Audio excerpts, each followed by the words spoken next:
So Hub, of course, is a festival where we celebrate the opportunities of digitization and discuss how we get to the digital promised land. This panel is a bit more about the dark side of it all, the growing vulnerability of our daily life to cyber attacks, and of course, how we can defend ourselves against that. So just to give you a number, one number. I'm from McKinsey, so bear with me. There are already today 10 to 15 million connected devices in the Internet of Things, and that number is going to double in the next 5 years. All of these things can be attacked. They include medical devices such as pacemakers, entire production plants, but of course also critical infrastructures such as our water supply. So it's perhaps not surprising that cybersecurity has been one of the big topics in the security debate in the last couple of years, and that there is a lot of public activity in this area. Almost every country today has a cybersecurity agency. Germany has one. It's actually an entire network of agencies spearheaded by the Federal Office for Information Security.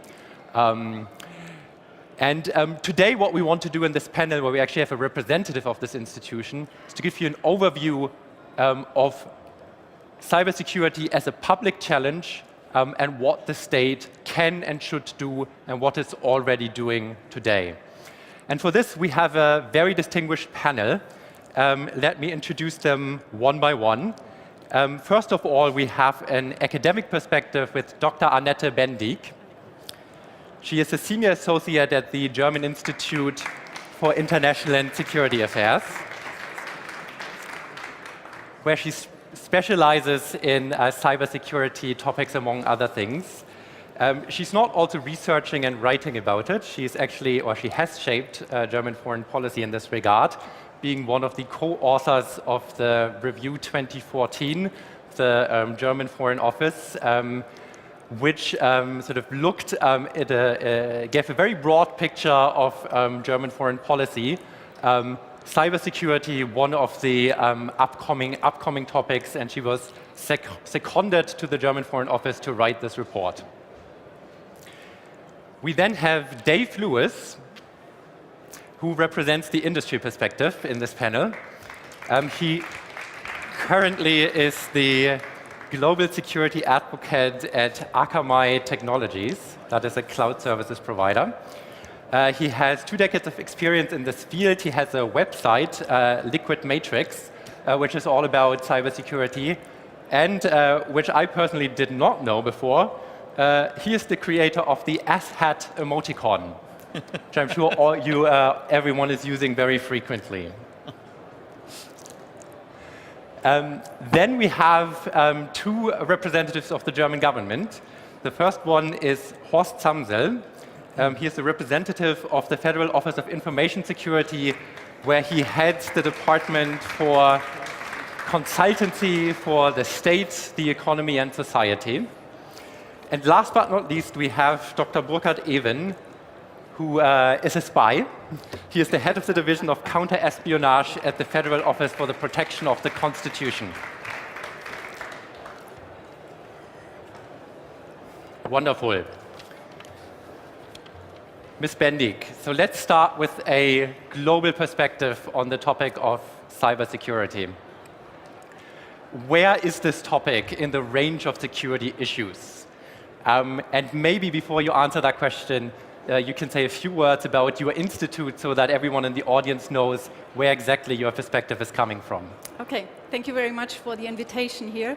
Our institute is the International Institute, the German Institute for International and Security Affairs, based here in Berlin. We are consulting the parliament and the ministries in foreign and security issues, and we do it on a politically independent basis. That is very important because we cannot change our recommendations coming out of our work you find on our website every 4 years. So coming back to your question, where is cybersecurity now when it comes to the agenda setting in politics? In foreign and security policy, it is, I would say, since the last few years, it has become in all strategic documents of NATO, of the European Union, of the German White Book for our German security and for our armed forces, has become the top #1 topic in our security policy. But this is new, I would say, because in the past, other European states like Estonia, or we have seen a major cyber attack against a nuclear power plant in Iran, or we have seen attacks against the electric grid in Ukraine.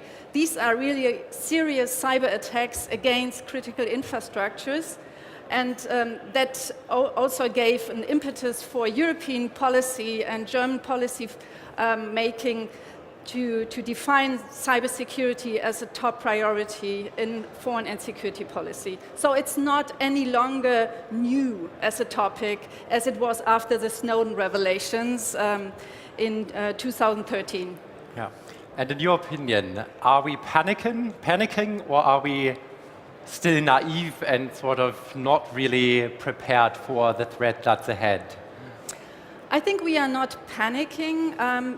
When it comes to regulations, when it comes to norm building on an international stage, we see that there are major conflicts between the states, between China and the US, between China, Russia, and the EU and the US, because they cannot agree on common norms, for example, so to say, to agree on the application of humanitarian law in cyberspace. And that was also the reason why the UN expert group, the group of governmental experts on the UN level, failed to agree on principles for state behavior in cyberspace. So the next setting is then, of course, the regional setting, coming to the European Union, where you can define, for example, minimum standards for cybersecurity and mandatory reporting about cyber attacks to get the data, what is going on in this sphere. And that is important because I think we are on a wrong track if we believe that we can do it on a national level. Germany is a strong cyber power in Europe, but we have to show, I think, also solidarity as a principle of cooperation in the European Union. Okay, fantastic. Thank you very much. Mr. Lewis, you definitely have the most hands-on experience in actually defending against cyber attacks. From that perspective, what do you believe should governments do to promote cybersecurity, and are they currently doing enough? I think that there's always room for improvement in cybersecurity, especially when you're looking at it on a global stage, because from a geopolitical standpoint, we like to actually look at this as individual countries still. But when it comes to cybersecurity, you really are looking at it as a global stage, because computer attackers do not care if you are from one country or another, unless, of course, they have some sort of political motivation. So there is always room for improvement. And when we see countless data breaches that are ending up in the headlines of newspapers around the world, the ones that are left, this is a little bit telling. This is a case of we need to do a far better job of doing the fundamentals to make sure that our systems are secure. Okay. So in your job as somebody who protects against cyber attacks, are there any obstacles or things that you wish that governments would be doing to make your job easier? To make our jobs easier. Applying common sense in a lot of cases, because one of the things that we do at Akamai, my day job and also token Canadian, the one thing that I really find that is really needed is a greater understanding, greater communication between not only governments, but governments and industries, and making sure that they're having that conversation to better secure everything across the board. Because if we start doing, no, this is my silo and this is my silo over here, you lose the benefit of sharing that critical information that could help mitigate future attacks. And there are no shortage of these types of attacks. With our quarterly report that we do, which is freely available to anybody who wants to read it, we analyze the data that goes across our platform. Now, the data that goes across our platform is roughly about 30% of the internet at any given point in the day. So it really does give us a really amazing view of the types of attacks that are going across the platform. And we're able to actually see not only the source countries that rate for their attacks, as well as the target countries that attack. And source countries for attacks in EMEA alone, Germany ranks 4th place overall. As a target, it comes in 5th place. So there's a real need for having a very strong conversation about security in Germany. Okay, fantastic. At least we're beating the others more than we're taking the beating. A little bit of that, yes. One thing that governments do quite intensively, also the Federal Office for Information Security, is certifying hardware, software, IT components in general. Is that, like, how do you see this government activity? Is that something that's helpful? Is it done the right way? How critical is it for securing yourself against cyber attacks? Actually, it's very critical. I can't speak to what is being done currently because I don't keep up to snuff on those things. But when it comes to the supply chain, it is very critical that you're looking at these devices right down to the individual components on the systems that you're deploying in your network. If you're in a company that's making teddy bears, you're not really worried too much about the level of security that you would be if you are responsible for the security of the citizens of your country. So having this type of a supply chain security program in place is absolutely critical. Yes, it is hard to do. Yes, it is a lot of heavy lifting, but you know what? Nothing is ever easy that is meaningful. You will have to make sure that you put in the effort to make sure things are done in a secure fashion. Great, thank you. Mr. Samsel is one of those heavy lifters as the representative of the German Office for Information Security. This office is responsible for certification of IT components, but it also does many other things.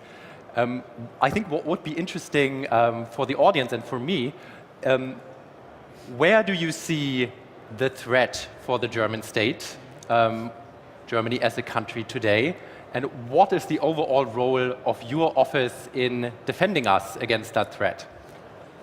Okay, two great threats are in the moment ransomware. Ransomware, we have seen in the last 2 years, it has become bigger and bigger as a problem. And another problem is IoT. IoT has the problem that we have a great threat for our networks with distributed denial of service attacks. That's a main problem. And these both problems, together with botnets, that are the problems we have as the greatest problems at the moment. Of course, that are problems that can be threats for our infrastructure and for our economy in Germany. Certification of hardware or software is one of our jobs. We have many other jobs. We have a mission statement, and I will read it. The BSI, as the National Cybersecurity Authority, shapes information security in digitization through prevention, detection and reaction for government, business and society.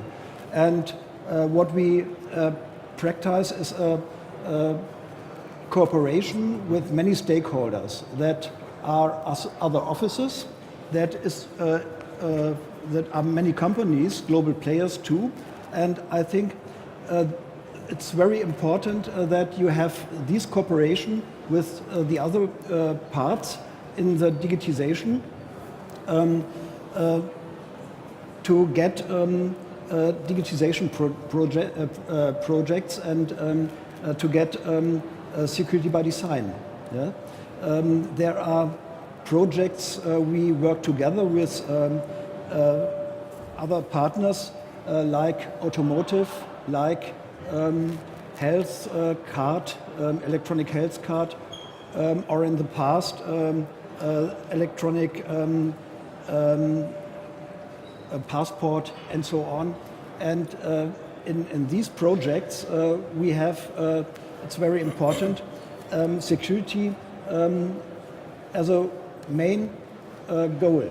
Security by design. Yes. Fantastic. So I think Ms. Bendiek made one very interesting point. Defending against cyber threats is not just a national task. It's a European task and it's maybe even a global task. How does the German government, how does the Federal Office for Information Security collaborate on an international level? We have cooperation in different levels. One is the European level. In the European level, we work together with all the other member states, and we had 2015, we had the IT security law in Germany, and 1 year later we had the NIS directive. And it was a work hand in hand with the European partners. We have a cooperation with many other agencies around the world in USA, and we have cooperation with many global players. In this way, we get it in the international cooperation. Understood, understood. So what are the topics that you discuss on an international level with those partners, and what are the things where you say this is really strictly a national topic where Germany sort of has to play its own game? Security standards, better software, cryptography, that are the themes. Okay, fantastic. We have one more representative of the German government here. Dr. Even protects the Constitution from a cybersecurity standpoint. What are the threats to the Constitution specifically that come from cyberspace, and what is the BFV doing in order to defend us against those threats? Well, we are dealing with the threats and the activities by terrorists, by extremists, and by foreign states, especially the intelligence services of many, many foreign states in Germany, against Germany.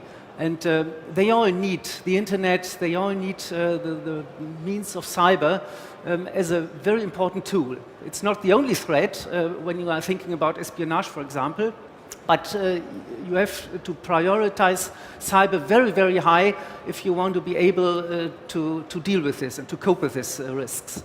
So what do all these activities are?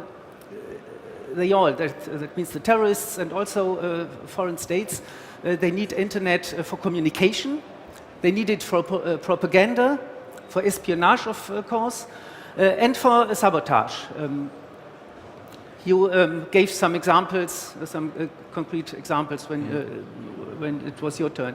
So we have to deal with this, and what we are doing is that we have a very international way of dealing with this problem. We have cooperation with many partners in Germany in the so-called Cyber Response Center, together with the BSI and some others, BKA, BND.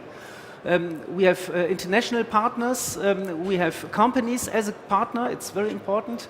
Well, and I think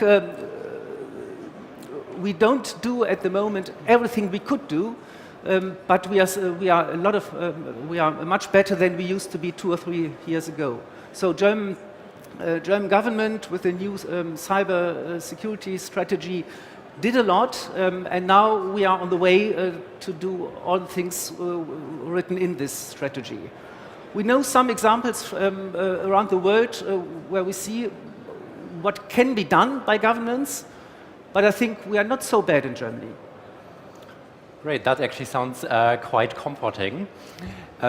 One of the topics that is all over the news these days is the topic of fake news, which of course also pose a threat to our constitution in a way. They pose a threat to our democracy. Is that something that the BFV is dealing with today? It is. It really is. Because it's really a very big danger for democracy when you think about the building of how people think and how they build their meaning. Social media are very, very important nowadays. Of course, also in former times when you had journalists who wrote in some papers, there were good ones and there were bad ones.